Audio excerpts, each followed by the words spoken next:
본문 전체를 좀 중간중간 보면서 하나님 우리에게 기도에 대해서 어떻게 말씀하시는지 보겠습니다. 2절부터 4절까지 36장 2절부터 4절까지 같이 읽도록 하겠습니다. 주 여호와께서 이같이 말씀하시기를 원수들이 내게 대하여 말하기를 아하 옛적 높은 곳이 하였느니라.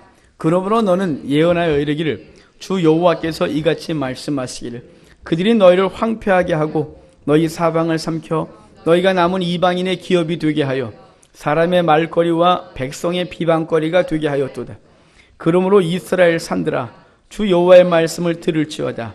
산들과 맷뿌리들과 시내들과 골짜기들과 황폐한 사막들과 사방에 남아있는 이방인의 노략거리와 조롱거리가 된 버린 성읍들에게 주 여호와께서 이같이 말씀하셨느니라. 아멘.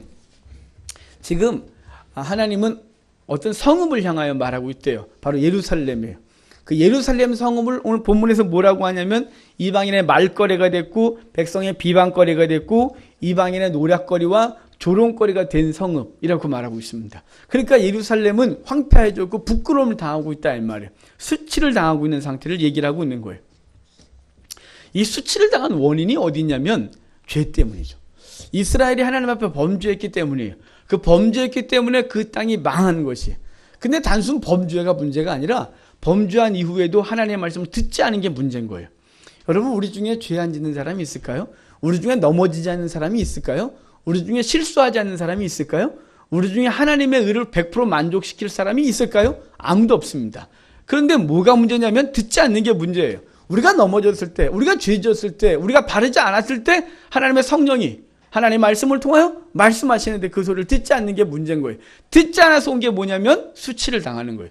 듣지 않아서 온 게 뭐냐면 예루살렘이 황폐하게 되는 거예요. 그러므로 이스라엘이 수치를 당한 원인은 죄. 그보다 더 큰 것은 하나님의 말씀을 듣지 않는 것이에요. 우리 지난해 예레미야를 했어요. 예레미야 끝냈어요. 제가 그냥 훅 끝냈어요. 뒤에. 더 이상 안 할 거예요. 예레미야 1년 내내 보면서 우리 뭘 받았나요? 맨날 책망 들었어요. 죄를 지적당했고 똑바로 살라고 했고 계속 그랬어요. 그런데 1년 동안 그걸 듣고 힘들었어. 이제 그만 안 되니까 할렐루야다. 힘들었는데 여기서 끝나면 안 되고 그 들은 말씀 우리 속에 남아 있어야 돼요.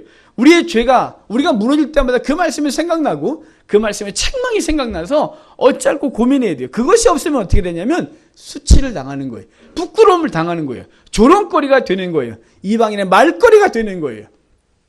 그래서 그 시인은 이렇게 말했어요. 내 하나님이 어디 있느냐라고 사람들이 대적들이 나를 비방한다고 저녁토록 그것들이 나를 비방한다고 말하는 거예요. 하나님의 백성이 무너지면 주변 사람들이 이렇게 묻죠. 네 하나님 믿는다며. 하나님 있는데 하나님 대체 어디 있냐? 니네 하나님만 기도해봐. 그럼 너 좀 들어주지 않겠어? 뭐 이렇게 하는 거예요. 그게 바로 내 하나님이 어디 있느냐? 종일토록 대적들이 비방한다 이 말이에요. 그 원인이 어디 있을까요? 바로 우리의 죄 가운데 있어요. 우리가 하나님 앞에 불순종하고 그 말씀을 듣지 않은 것 때문에 우리의 삶은 무너지고 그리고 그 무너진 상태에서 수치를 당하고 있는 것이에요. 근데 그 수치를 하나님이 그 수치에 대해서 뭐라냐면 이제 그 수치를 없애버리겠다고 말하고 있어요. 그 부끄러움을 없애겠다는 거죠. 그 무너진 것을 회복시키겠다고 말씀해 주고 있는 것입니다. 자, 8절입니다. 8절 같이 읽겠습니다. 그러나 너 이스라엘 산들아 내 백성 이스라엘 위하여 열매를 맺으리니 그들이 올 때가 가까이 이르렀습니다. 여기 이렇게 말해요. 가지를 내고 열매를 맺는다. 가지를 내고 열매를 맺으리니 그들이 올 때가 가깝다. 그들이 온다는 건 이스라엘 백성이 돌아올 때가 가깝다 이 말이에요. 이제 회복이 가까워졌고 이렇게 얘기를 하면서 그 포로에서 돌아올 사람이 많음으로 주님이 뭘 얘기를 하냐면 가지를 내고 이스라엘 위하여 열매를 맺으리니 이렇게 말하고 있습니다. 이것은 같은 다른 선지서에서 근거를 찾으면 이사야서 5장에 포도원의 노래라는 글이 있습니다. 포도원의 노래라는 글을 보면 이래요. 하나님이 예루살렘에 극상 포도나무를 생각하면서 나무를 심었어요. 포도 열매를 기대하면서 이스라엘을 심고 가꾸고 또 풍성하게 하신 것이죠. 그런데 그들이 맺은 것은 들포도란 말이에요. 하나님의 백성을 심고 하나님의 백성이 훌륭하게 성장하고 영광스럽게 되기를 바랬는데 그들이 성장하기를 죄 가운데 살고 죄의 열매를 맺고 죄의 결과물들을 자꾸 쏟아내는 거예요. 그래서 이사야서 5장은 이렇게 말해요. 내가 이 울타리를 걷어 먹힘을 입게 하겠다. 바로 이스라엘이 그 풍성에 하나님께서 풍성을 기대했던 그 나무가 범죄함으로 다 없애버리겠다는 거예요. 그루터기만 남겨버린 거예요. 다 무너진 거예요. 지금 그 무너져 있는 이스라엘이 다시 가지가 나고 열매를 맺으리라 이렇게 말씀하고 있는 거예요. 마치 잎만 무성한 무화과 나무를 저주하셨던 예수 그리스도의 그 저주하심이 나무를 마르게 했던 것처럼 우리가 신앙의 시간을 많이 오랜 시간 신앙생활했고 그리고 우리 입술이 하나님의 얘기를 많이 하고 믿음 얘기하고 하나님 얘기 많이 하는데 우리의 결과가 우리 속에서 맺혀진 것이 들포도인 거예요. 극상품 포도 열매를 맺혀지질 않는 거예요. 누군가가 와서 포도나무네. 그래서 그걸 기대했는데 맺히질 않는 거예요. 저 사람 예수 믿어. 예수 믿는데 와갖고 그 사람에게 뭔가 열매를 거두려고 보니까 나보다 더 악취를 내네 이게. 이렇게 하는 거예요. 그래서 먹힘을 입게 한 거예요. 그래서 다 불절버린 것이 이제 그루터기밖에 남지 않았고 그동안 싹도 나지 않았던 거예요. 근데 거기에 가지가 나고 열매를 맺게 하시겠다고는 하나님의 약속이 있는 거예요. 우리가 바로 그랬던 존재들이었어요. 아담과 하와의 범죄로 인하여 에덴에서 쫓겨나고 그리고 사망을 입었어요. 그래서 예수 그리스도를 통하여 회복되어져서 이제 그 천상을 다시 천국의 복을 얻어 누리는 자들이 되었다 이 말입니다. 이렇게 영혼과 육체의 회복에 대한 얘기를 쭉 해주는데 그 회복을 이제 앞으로 얘기를 하는데 먼저는 회복의 첫 번째가 뭐냐면 하나님이 함께 하심이에요. 자, 9절입니다. 9절 같이 읽겠습니다. 내가 돌이켜 너희와 함께 하리니 사람이 너희를 갈고 심을 것이며. 아멘. 회복의 시작을 항상 뭐부터 얘기를 하냐면 성경은 하나님이 함께 하시는 것부터 하는 거예요. 그러니까 하나님이 함께 하시면 회복이 되는 거죠. 사실은 모든 주의 백성은 하나님이 함께 하십니다.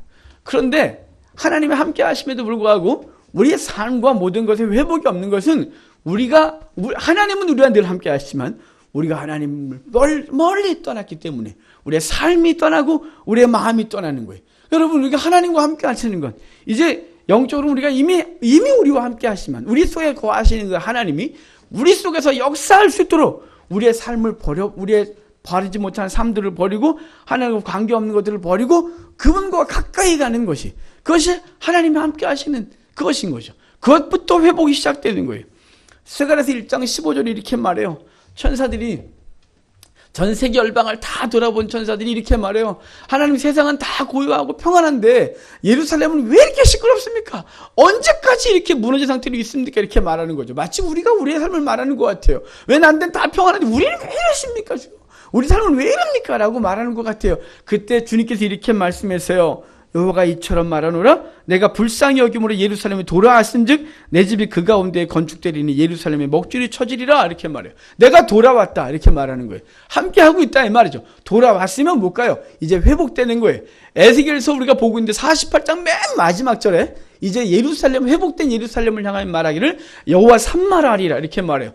여호와 삼마, 여호와께서 거기 계시다 하리라. 이렇게 말하는 거예요. 회복의 시작부터 끝까지 존재하는 게 뭐냐면 하나님의 함께 하심이에요. 학개서 2장 5절에 이렇게 말해요. 너희가 애굽에서 나올 때 내가 너희와 언약한 말과 나의 영이 계속하여 너희 가운데 있지 아니하냐. 그러니까 15년 동안 성전이 중단돼서 아무것도 없었어요. 성전 마당에 나무도 없고 못 하나도 없었어요. 다 가져갔으니까요. 근데 성전을 재개하라니까 아무것도 없다 이 말이죠. 근데 주님께서 이렇게 말하는 거예요. 그래도 너희 안에 내 말이 있고 영이 있잖아. 하나님의 영이. 그러면 되는 거 아니겠냐. 이렇게 말하는 거죠. 회복의 시작부터 끝까지 뭐냐면 하나님이 함께 하심이에요. 이사야서 41장 10절에 이렇게 말씀하시잖아요. 두려워 말라. 내가 너와 함께 함이라. 놀라지 마라. 난 내 하나님이 됨이니라. 이렇게 말해요. 그러니까 여러분, 하나님의 회복은, 우리의 성도의 회복은 뭐부터 시작되냐면 하나님이 함께 하시는 사안부터 시작되는 거예요. 그러니까 주님은 우리를 떠난 적이 없어요. 누가 떠나냐면 우리가 그분의 삶에서 떠났던 거죠. 이제 그분의 함께 하심의 삶을 회복해 하셔야 돼요. 말씀 앞에 가까이 서고 예배에 가까이 서고 그분과 친밀해지고 이제 그것부터 하나님이 회복을 시작하는 거예요. 그 다음에 회복의 두 번째 과정이 뭐냐면 갈고 심는 일이에요. 그러니까 심고 가꾸는 과정들을 겪게 하시는 거예요. 이건 상식 아니겠습니까? 아무것도 심지 않고 거두기를 기대하는 것처럼 도둑놈 심보가 없습니다. 여러분, 하나님 앞에서 뭔가를 거두기를 원한다면 과정이 뭐가 필요하냐면 심고 가꾸는 과정이 있어야 돼요. 땅을 갈아엎고 그리고 씨앗을 심고 물을 주고 김을 메고 그리고 그 뜨거운 태양 아래서 또 태풍을 버텨내고 그리고 가을에 열매를 맺게 되는 것이 당연한 거잖아요. 근데 왜 우리 성도들의 삶 속에선 스스로가 그것에 대하여 성실하지 않느냐 이 말이에요.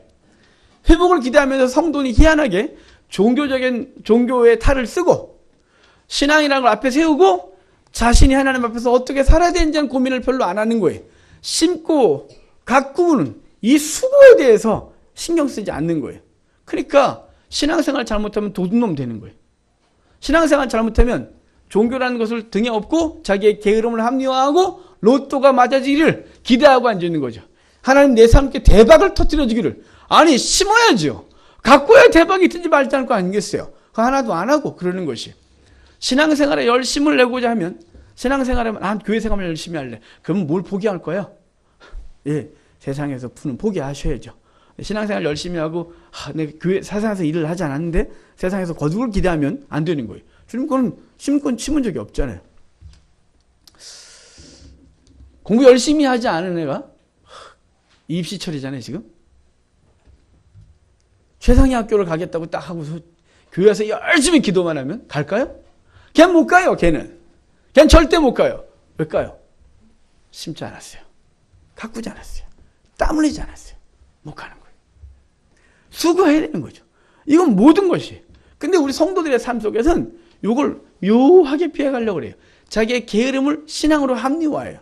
여러분 말락에서 이렇게 말해요. 11조에 대한 얘기를 하면서 이렇게 말하잖아요. 너희는 나의 집에 양식이 있게 하고 그것으로 나를 시험하여 내가 하늘문을 열고 너에게 복을 쌓을 곳이 없도록 붙지 아니하라 보라. 이렇게 말해요. 그러니까 이걸 갖고 하나님 앞에 11조를 드리면 대박이 터질 것 같은 이런 느낌. 하나님 앞에 헌금을 드리면 하나님이 내 삶에 막 부어주시기를 아주 막 엄청난 일이 벌어질 거라고 생각을 하는 거예요.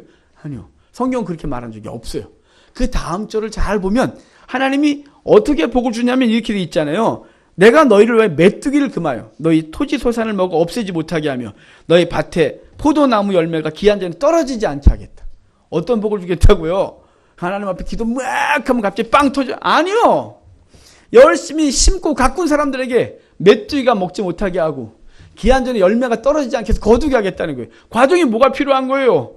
땀 흘리는 과정이 필요했던 거예요. 내 삶 가운데 자기가 주어진 삶을 열심히 산 사람에게 당연히 결과가 있어야죠.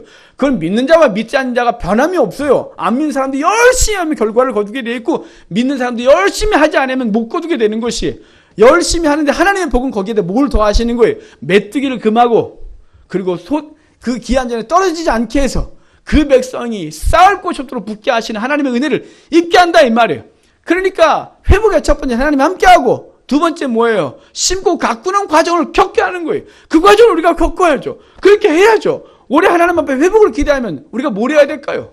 아침에 일찍 일어나 내게 주어진 삶을 최선을 다해 살아가는 거예요. 그것이 무엇인지 간에 그 자기에게 주어진 삶의 현장에서 최선을 다하는 거예요. 그러면 거기에 어떻게 하시는 거예요? 메뚜기를 금하고 기한 전에 열매가 떨어지지 않게 해서 소출을 풍성하게 거두게 하시는 하나님의 은혜를 입게 한다 이 말이에요. 그리고 맨 마지막이 뭐냐면 많게 해주심의 결과를 얻게 하시는 거죠. 자, 10절 같이 읽겠습니다. 10절. 내가 또 사람을 너희 위에 많게 하리니 그들을 성읍들에 거주하게 하며 빈 땅에 건축하게 하리라. 아멘. 많게 하겠다 이렇게 말하는 거예요.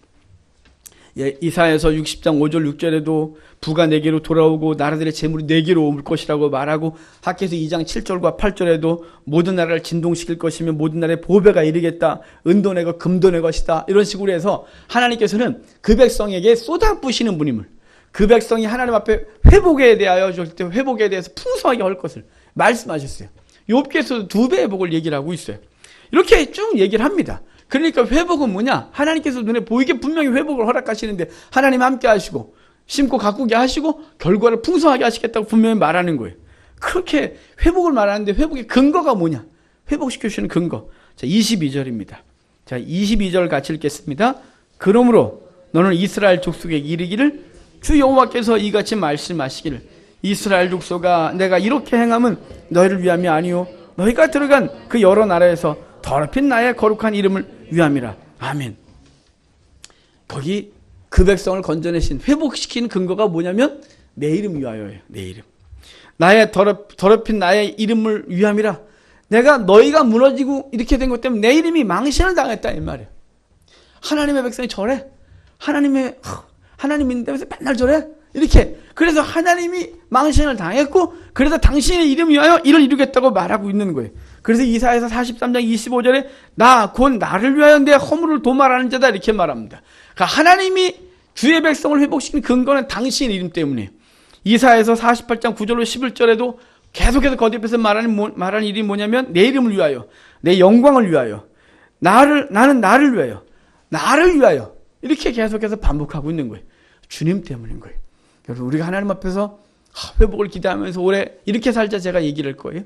그런데 우리가 완벽하게 된다 이렇게 말하는 순간 시도하지 마세요. 왜냐면 저와 여러분이 완벽해질 수가 없기 때문에 시도 자체도 하지 마세요. 그냥 괜히 고생만 할 거니까. 하나님 앞에서 우리는 하나님 앞에 서고 하나님이 기뻐하시는 삶을 살아가고 최선을 다해 그럴 때 주께서 주시는 게 뭐냐면 주께서 당신의 이름 때문에 회복을 허락하시겠다고 얘기를 하고 있는 것입니다. 그런데 회복을 통해서 얻게 하는 것이 뭐냐 이 말이에요. 회복을 통해서 얻게 하는 것. 제가 지금까지 무슨 얘기를 했어요? 보여지는 거에 대한 얘기를 했어요. 잘 되고 이런 얘기를 했어요. 그럼 주님께서 성도에게 회복을 허락하시면서 근본적으로 주시고자 하는 게 부와 명예일까요? 부와 명예 때문에 하나님 회복을 얘기하는 걸까요? 잘 먹고 잘 사는 것을 주님께서 이 땅에서 주의 백성들에게 그것이 근본적인 목적이냐 이 말이에요. 그건 근본적인 목적이 아니에요. 그거는 과정 가운데 있는 것뿐이에요. 자, 26절 27절 좀 봅시다. 자, 26절 27절 같이 읽겠습니다. 또 새 영을 너희 속에 두고 새 마음을 너희에게 주되 너희 육신에게 굳은 마음을 제거하고 부드러운 마음을 줄 것이며 또 내 영을 너희 속에 두어 너희로 너희 율례를 행하게 하리니 너희가 내 규례를 지켜 행할지라. 아멘. 하나님은 이스라엘의 회복을 얘기를 하면서 이스라엘의 육적인 회복을 얘기하면서 뭘 동시에 얘기를 하냐면 영의 회복을 얘기를 하는 거예요. 영혼의 회복, 신앙의 회복을 얘기를 하고 있는 거죠. 그러니까 하나님께서 주의 백성에게 주시는 회복의 근본적인 목적은 뭐냐면 이 땅의 부요, 이 땅의 것을 많게 하는 것이 근본적인 목적이 아니에요. 그것을 통해서 하나님을 알게 하고 하나님을 섬기게 하고 하나님의 백성의 신앙을 회복하게 하려는 목적인 거예요. 그 연약한 자들이 그걸 회복되면서 하나님이 함께 하시는구나. 하나님이 이렇게 일하시는구나. 하나님의 도우심이 이러는 거구나. 라고 해서 믿음이 연약한 자들이 그 일을 통해서 하나님을 알게 하시는 거예요. 하나님이 일하심을 보게 하고 싶은 거예요. 그게 이 땅의 회복을 주의 백성들이 허락하신 근본적인 이유예요. 근본적인 회복의 목적이 재물이 많고 또 많이 명예를 쌓고 그것을 깔고 앉아 누리는 게 복이 아니라 이 말이에요.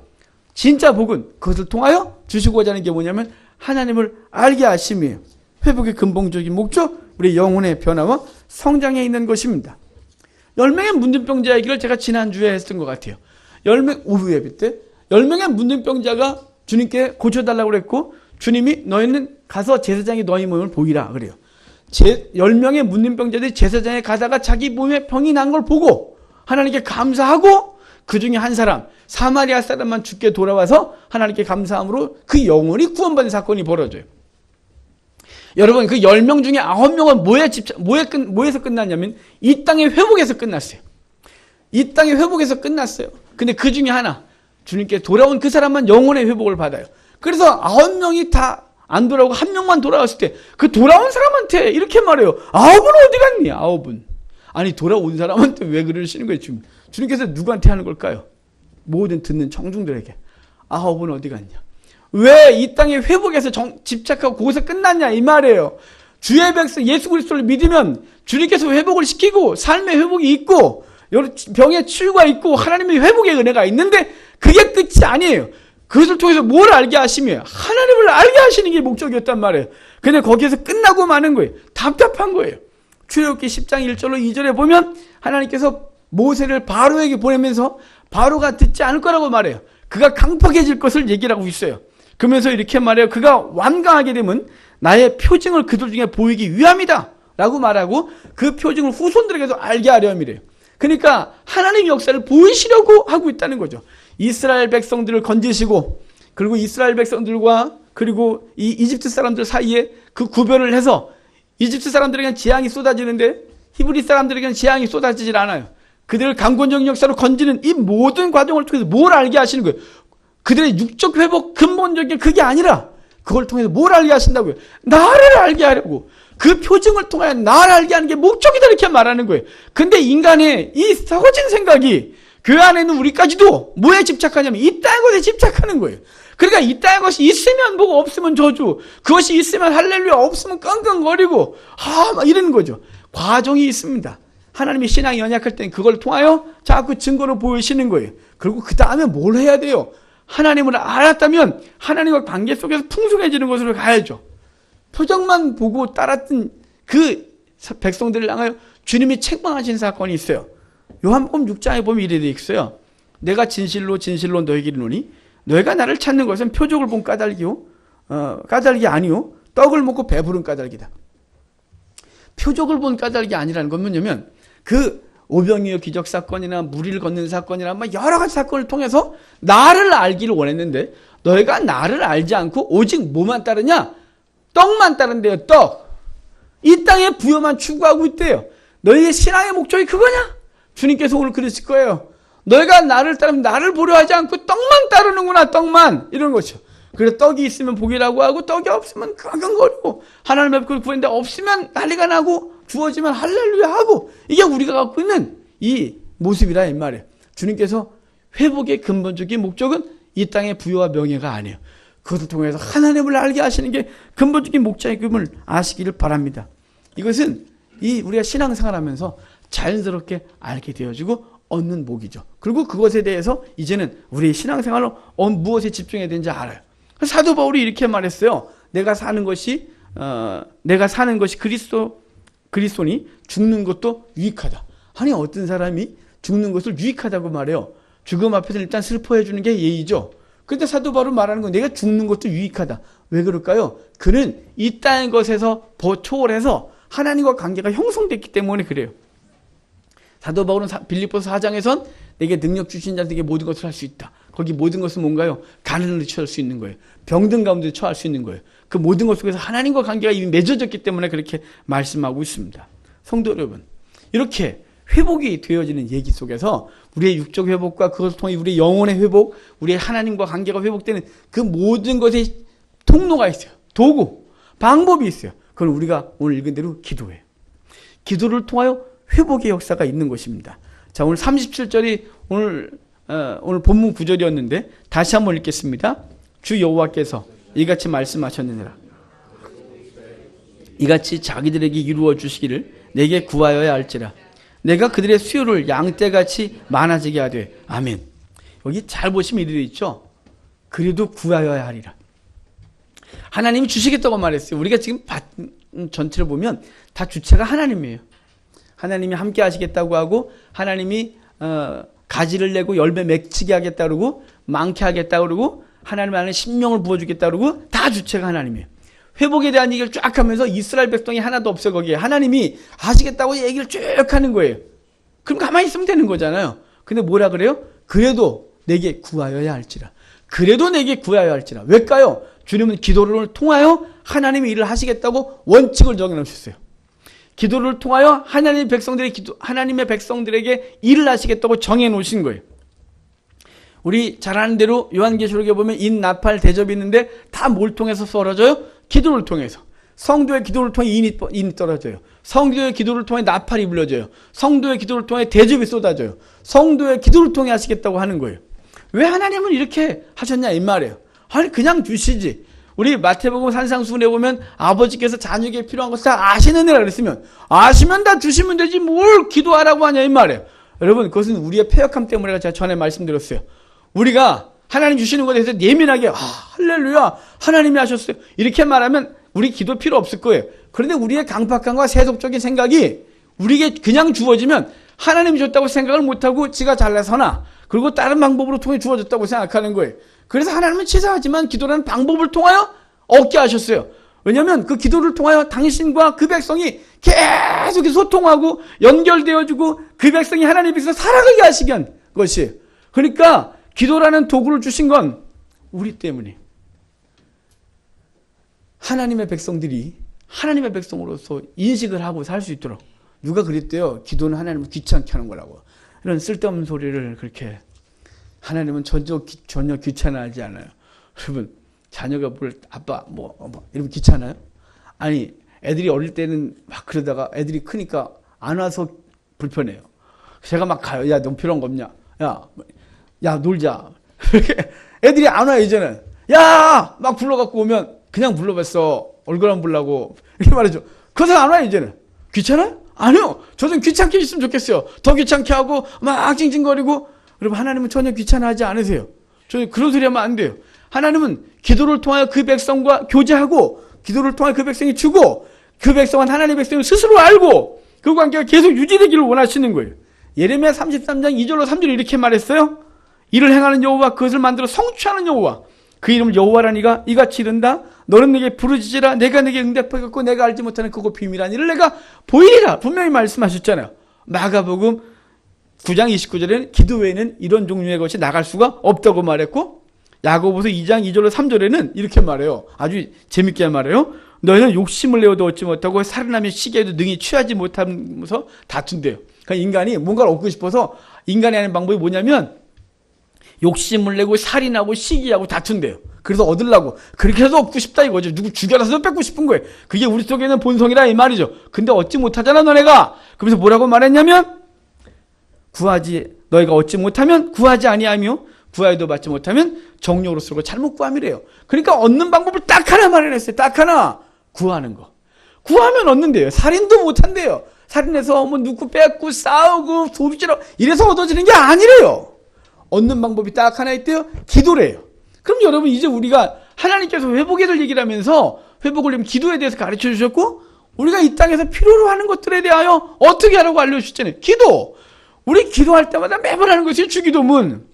일용할 양식을 내게 주옵시고 아니 아버지가 다 하신다고 말해놓고 그 다음에 말씀하신 게 마태복음 6장에서 산상순에서 말씀하시면서 아버지가 다 아시니라 그래놓고 하신 말씀이 뭐냐면 너희들 이렇게 기도해라 고 가르쳐 주신 거예요. 아시지만 어떡하라고요. 너희는 기도해야 할지라 이렇게 말하고 있는 거예요. 성도 여러분 기도를 통하여 얻는 거예요. 구하라 찾으라 두드라 그럼 주시겠다고 했잖아요. 너희 육신의 아버지도 아들이 떡을 달라 하면 돌을 주자고 했고 고기를 달라 하면 전갈을 주질 않았대요. 육신의 아버지도 자식이 달라면 좋은 걸 줄 줄 알거든. 하물며 하늘에 계신 너희 아버지냐? 그분이 좋은 것을 너에게 주시지 아니하겠느냐? 이렇게 말씀했다는 사실을 기억하시길 바랍니다. 이렇게 기도를 통해 얻어요. 근데 이 기도를 통해 얻는 것보다 더 중요한 게 있어요. 더 중요한 것은 뭐냐면 하나님과의 관계예요. 마태복음 7장 11절에 아까 말씀드린 대로 아버지께서 좋은 것을 주시겠다 그랬죠. 이 동일한 얘기들 누가복음 11장 13절에서 뭐라고 말했냐면 하나님께서 주실 건데 좋은 것 그것이 성령을 주시지 않겠느냐 이렇게 말씀해 주셨습니다.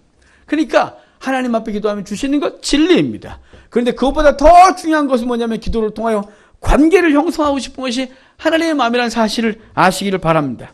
그래서 조금 전에 언급했듯이 사도 바울이 빌립보서 4장 11과 13절에서 내가 모든 것을 할 수 있다 그랬어요. 왜냐하면 하나님께서 주시는 그 관계가 유지됐기 때문에 이제는 풍요롭게 되든 풍요롭지 않든 상관없다 이 말이에요. 믿음이 연약할 때는 그 풍요롭게 된 것만 하나님의 뜻인 줄 알았어요. 하나님의 복인 줄 알았단 말이에요. 하지만 시간이 지나면 기도를 통해 그분과 관계가 풍성하게 연결된 사람은 가난해도 굶주려도 하나님과 관계가 깨지지 아니하는 그 풍성함이 유지되는 거예요. 기도는 우리의 필요를 구하는 것이나 궁극적인 목적은 하나님과 관계를 깊게 하는 것입니다. 그러면 하나님과의 이 관계의 기도는 하나님과 기도는 얻는 것 그보다 더 깊은 게 조금 관계라 그랬어요. 제가 예전에 속은 게 있어요. 제 스스로에게 속았던 게 있어요. 예전에 좀 약간 큰 교회에 있었어요. 맨 집에 조그만 교회만 있다가 그 교회 어떻게 가서 전임생활을 하게 됐는데 저는 신학생 때부터 항상 교회 옆에 가서 살았어요. 무보수 전사할 때도 또 파트할 때도 교회 가서 교회 사무실에 살든지 교회 옆으로 이사 갔어요. 그래서 새벽기도부터 해서 교회를 다 했어요. 그런데 이제 큰 교회로 가면서 또 그 교회 코너 바로 교회 바로 담장 붙어 있는 집으로 이사 갔어요. 그러니까 새벽기도 당연히 가는 거죠. 새벽기도 갔는데 부목사님 맨날 펑크내는 거예요. 제가 대림동에 있는 교회에서 있었는데 그분이 수유리에서 오세요. 부목사님이 새벽기도를. 그 새벽기도 왔다가 아예 하루 종일 근무하시고 저녁에 퇴근하시는 거예요. 근데 이분이 일주일에 2번 정도 펑크를 했어요. 평균 2번 이상이에요. 새벽 기도를 제가 아무 생각 없이 갔는데 편안하게 입고 갔죠. 근데 그분이 그날 펑크를 내신 거예요. 근데 거기 전도사가 누구 있었냐면 저 하나, 그리고 신방 전사님 계셨어요. 나머지 전사님들 다 멀리 사셨으니까 새벽 기도 안 오고, 성도들이 많은데 그 성도들이 새벽 기도가 목사님이 안 오시니까 뭐 대체 어떻게 할 줄 모르는 거 있잖아요. 그래서 전 전도사고 제가 부담을 느끼는 거죠. 그래서 그 다음 날부터는 양복 입고 나갔어요. 설교 준비해갖고 펑크라면 쓰리라. 그러니까 일주일에 한 두세 번씩 쓰게 되는 거죠. 제가 쓰고 또 그 목사님 더 펑크를 많이 내주세요. 한 1, 2년 그렇게 열심히 했습니다. 그런데 청년부 제가 담당하고 있었는데 청년부들이 1년에 한 번 담임 목사님과 함께 하는 시간. 그러니까 좀 큰 교회들은 담임 목사님하고 얘기하는 게 저 큰 교회는 죽을 때까지 담임 목사님 얼굴도 이렇게 악수도 못한 사람들이 있대요. 그 목사님하고 1년에 한 번 담임 목사님과 함께 하는 시간 이렇게 있는데 그분이 딱 오더니 딱 앉자마자 이렇게 말해요. 전도사는 설교하지 마. 거의 전도사 저 하나밖에 없었어요. 청년부 담당 저니까. 그래서 이게 갑자기 멍이 무슨 소리지? 청년부에서 하지 말라는 게 아니라 강단에 서지 말라는 말이에요. 저는 몰랐어요. 그 교회가 목사만 강단에 세우는 교회인 줄. 전도사는 강단에 안 세우는 교회를 몰랐어요. 원래 법적으로 전도사는 강단에 쓸 자격이 없어요. 강도권이 없거든요. 그날 이후로 이제 새벽 기도를 못 나가는 거예요. 왜냐면 나가면 성도들은 날 쳐다보고 제가 쓰면 잘리고 제가 고민할 수밖에 없는 거죠. 그래서 그 다음부터 새벽 기도 안 갔어요. 안 잘리려고. 밥줄인데. 그래서 안 갔어요. 안 가고 그 교회에서 5년 사역을 하고 사임을 하고 그리고 잠시 작은 교회 갔다가 이제 포천에 가서 전원교회 갔다 1년 내내 노동만 하고 서울에 후임 들어갔다가 개척을 하게 되는데요. 이제 개척해야 되니까 기도를 많이 해야 되지 않겠어요? 이제 기도를 하나님 앞에 남들은 40일 금식도 한다는데 나도 하리라. 근데 5일밖에 못 해봤지만 열심히 하는데 기도가 안 되는 거 있죠. 30분 못 버티겠는 거예요. 30분을 마치 3시간 버틴 것 같고 열심히 막 방언다고 막 하고 눈을 딱 보면 30분밖에 안 됐어요. 쉬워. 이거밖에 안 되는 거예요. 너무너무 어려운 거 있죠. 우리 집사람이 저한테 그 교회에 있을 때 저한테 계속 그랬어요. 교회 기도하라고. 그럼 제가 이렇게 말했어요. 이제 어차피 새벽기도 못 가니까 점점 게을러지면서 우리 집사람한테 뭐라고 말했냐면 나는 하루 종일 나는 무시로 기도하는 사람이야. 나는 걸어가면서 돼. 나는 하루 종일 기도해. 말했어요. 우리 집사람이 이렇게 말했어요. 무릎 꿇는 시간이 없이는 그런 게 없다고. 넌 모르는 소리야. 내가 얼마나 충만한지. 너 몰라. 말했는데 계속 알았어요. 속으로는 알았는데 제가 점점 무릎 꿇는 힘이 없어진 거죠. 힘이 없어서 계속해서 그 말을 못하게 했어요. 결국은 개척하기 전에 너무 어려웠어요. 기도를 회복하는데 그렇게 어려울 수가 없었어요. 제 사실은 고등학교 때부터 밤을 꼴딱 새고 기도하는 습관이 있었어요. 대학교 다닐 때는 갈멜산 기도를 밤에 가면 새벽에 첫차 타고 나왔어요. 산에 가서 계속 기도하고. 그러니까 기도가 몸에 배어 있었어요. 어릴 때부터. 그런데 거기서 몇 년 동안 기도를 못하니까 기도가 확 죽어버렸어요. 그러면서 제가 스스로 타협했어요. 스스로 속였어요. 나는 무시로 기도하네. 나는 항상 기도해. 이렇게 해요. 그러니까 기도가 아닌 거죠. 여러분, 기도를 통해 우리가 회복은 기도를 통해 얻는데 기도는 시간에 비례하진 않습니다. 기도의 깊이는 시간에 비례하지 않지만 기도의 시간의 투자를 통하여 기도의 깊이를 얻게 됩니다. 무슨 얘기인지 아십니까? 기도를 오래 했다고 풍성한 기도는 아닙니다. 하지만 짧게 한다고 풍성해지지도 않습니다. 오래 기도하는 걸 통해서 그 속에서 깊이를 경험하게 되고 그 주님과 깊은 교제를 하게 되는 것입니다. 이건 마치 인간관계를 하는데 오래 같이 있다고 다 알진 않지만 오래 같이 있어 봐야 그 사람 다 아는 것과 같습니다. 그러니까 기도는 시간과 비례하지 않지만 하나님 앞에 기도에 시간을 투자하십시오. 기도에 무릎을 꿇으십시오. 저처럼 스스로 속이고 스스로 합리화시키지 마십시오. 하나님 앞에서 무릎 꿇는 시간만큼 우리 하나님과 관계가 깊어지고 하나님 앞에서 우리의 생각에 초점을 맞춰가고 있는 거예요. 걸어가면서 할 수 있죠. 하지만 아무도 방해받지 않는 시간, 아무도 방해받지 않는 장소에서 주님과 독대하는 시간을 가지면서 그분 앞에 자기를 보고 그분과 관계가 풍성해짐을 아시길 바랍니다. 성도 여러분, 기도는 선택사항이 아닙니다. 해도 되고 안 해도 되는 게 아니에요. 기도는 필수입니다, 여러분. 주의 백성에게 필수가 2가지 있어요. 아주 중요한 거. 하나는 말씀이고 하나는 기도예요. 제가 이렇게 정의했습니다. 말씀은 성령의 양식은 말씀이고 그것을 소화시키는 건 성도의 기도라고. 그러니까 우리가 말씀을 많이 받아 먹었으면 이제 성도는 기도를 통하여 그걸 소화시키고 그분과 깊은 관계 속에서 살아가게 되어지는 겁니다. 성도 여러분, 올해 기도를 회복한 한 해가 되길 바랍니다. 각자의 골방을 만들고 시간을 정하여 기도합시다. 걸으면서 한다, 일상을 기도한다는 저와 같이 스스로를 속이지 마시고 하나님 앞에서 기도에 시간을 투자하고 마음을 들입시다. 그러면 연말에 하나님 앞에서 기도했을 때 기도한 삶이 어떤 결과를 맺었는지를 분명히 보게 될 것입니다. 시편 기자는 시편 116편 1절에서 9절에 이렇게 말해요. 여호와께서 내 음성과 내 간구를 들으심으로 내가 그를 사랑하는도다. 그의 귀를 내게 기울이셨으므로 내가 평생에 기도하리로다. 평생에 기도하겠다 이렇게 말씀했습니다.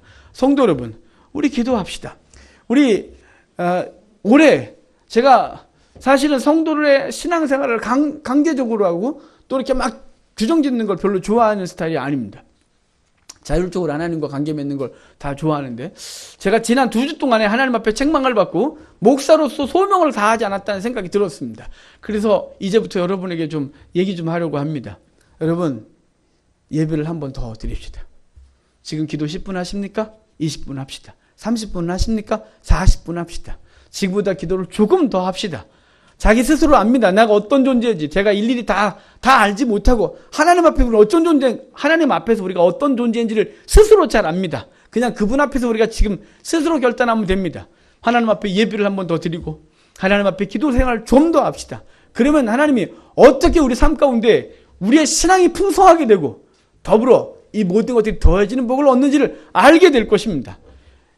그동안 제가 이런 강요한 적이 별로 없습니다. 여러분, 하나님 앞에서 주일 오전 예배 드리던 분은 오후 예배도 드리고 수요 예배 안 나오면 수요 예배도 나오고 나 기도하리라 그럼 금요철에 나와서 함께 기도하고 수요일 성경 공부하고 후에 또 기도합니다. 기도하고 나는 교회가 너무 멀어서 가까이 못 나간다면 근처의 교회 가서 하나님 앞에 기도하든지 난 그것도 힘들다. 그러면 자기의 골방을 만들고 하나님 앞에서 기도하십시오.